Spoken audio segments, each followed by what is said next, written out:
नाही, आतापर्यंत आलेल्या सगळ्या निकालामधून एक प्रभागाचा 17 नंबरच्या प्रभागाचा निकाल येणे बाकी आहे. 16 प्रभागाच्या निकालातून काँग्रेसला आतापर्यंत 27 जागेवर विजय प्राप्त झालेला आहे आणि या बहुमत मिळवण्यामध्ये आम्हाला आता सर्वात मोठा पक्ष आणि महानगरपालिकेवर काँग्रेसची आणि मित्र पक्षाची सत्ता येण्यामध्ये आता कुठेही आम्हाला अडचण नाही आणि जनतेने ठरवल्याप्रमाणे हा निकाल अपेक्षित होता.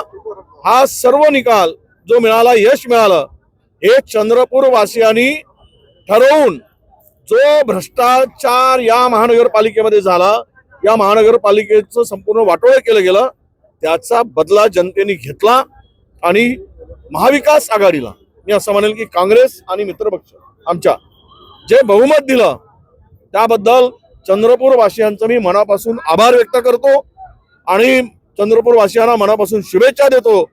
त्यांचे मनापासून धन्यवाद की आपण पुणे शहर या शहरावर काँग्रेसवर विश्वास ठेवला आणि घवघवीत असं यश दिलं. त्याबद्दल सर्व जनतेचे मी जाहीरपणे आभार व्यक्त करतो. सत्ता स्थापनेसाठी बघा, आमची नॅचरल युती होती पप्पू देशमुखांच्या बरोबर. हे धरून पप्पू देशमुख धरून आता आमच्याकडे 3 आहेत. आमचे जवळचे काही आमच्या ज्यांना उमेदवारी नाकारली होती असे निवडून आलेले काँग्रेसचेच विचाराचे 2 माणसं आहेत. म्हणजेच आज आम्ही आता 32 वर पोहोचलो आहोत आणि उबाटांचे 6 आहेत. ते जर सोबत आले तर 32 आणि 6 38 आणि इतरही आमच्या सोबत संपर्कात आहेत.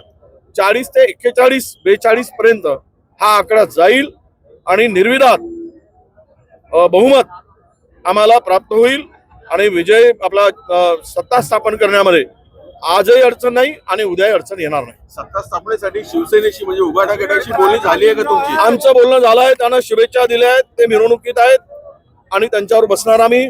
त्यांना सुद्धा आमचा आग्रहाचं हे असणार आहे.